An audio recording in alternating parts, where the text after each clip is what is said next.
So, in talking to the millennials, my business site structure lends me to that support, I suppose. But one thing I gotta tell you is you'll find it, and it says Badco, and it has my CCI logo within the black and white Badco design.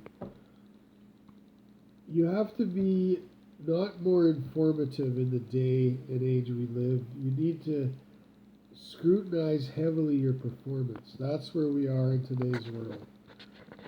We've done a lot in the last decade or so exchanging information.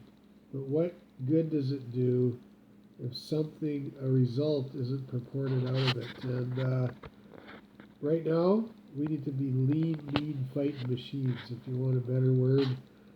I don't know what it is. It doesn't mean we're fighting, but we got to take care of ourselves, scrutinize and be frugal.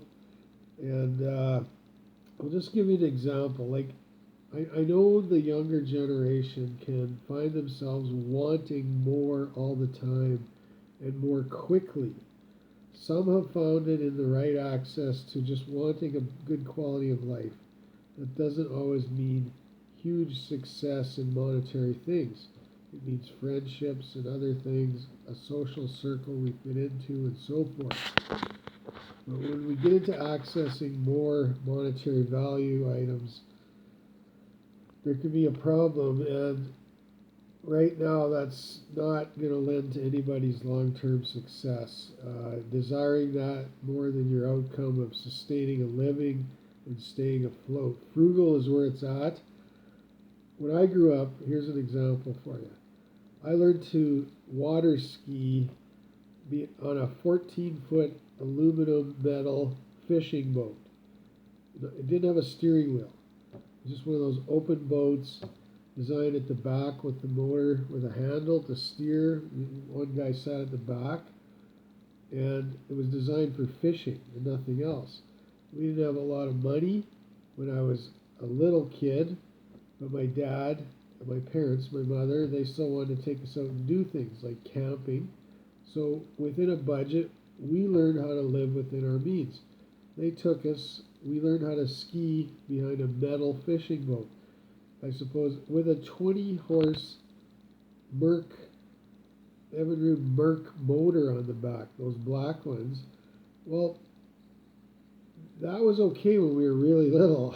But as we grew a bit, it was harder to pull us out of the water, right? And, then when the laws came in, when people were starting to drown because only one person in the boat wouldn't catch them when they fall, sometimes they'd hit a rock or whatever, and they couldn't get to them quick enough because they couldn't see them. So they mandatory started putting, you had to have a second person, a spotter, in the front of the boat.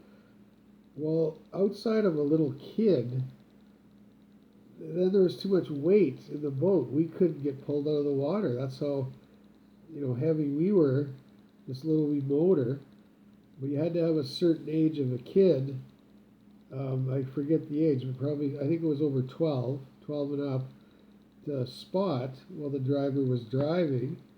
And so here we are struggling to get out of the water. We're barely getting out. We're barely getting out. And then the boat would pull you and you had to lean a certain to hold your ski steady, and you might eventually get out. About when I was 15, that was when you couldn't get out anymore. You're too heavy. But the other idea was give them some slack in the rope and get a running speed start, so you can like yank them out of the water. That was kind of hard on the back, though. That's hard on your back. But we tried. And then we dock skied because we thought, well, maybe if we're not under the water, we'll sit on the edge of a dock and the boat takes off. So you're already kind of up and you get a hang glide bounce onto the top of the water. Again, hard on the back. Sometimes you got slivers up your ass, I suppose, from the dock. But we made do, and that's the point. And to the millennials, this is my message tonight in this 5-part series exposition on what our sales blog is make do in these times. You will come out well in the other end if you do. Get over your microwave access mentality that it only takes a minute and a half to warm up your dinner. Go back to the old thinking of I got to spend an hour to an hour and a half with cleanup to make a good meal on the stove, and because we're being frugal. And if you do that, we're going to get through this society in a whole other way. We'll be stronger together as people, as a team, corporate world, all that. Better friendships, tighter, easier to get along. You'll know who your newfound friends are as we struggle through this corporately and together in a society, but coming out the other end better together, I guess. So I'll be back with the final part more here right away.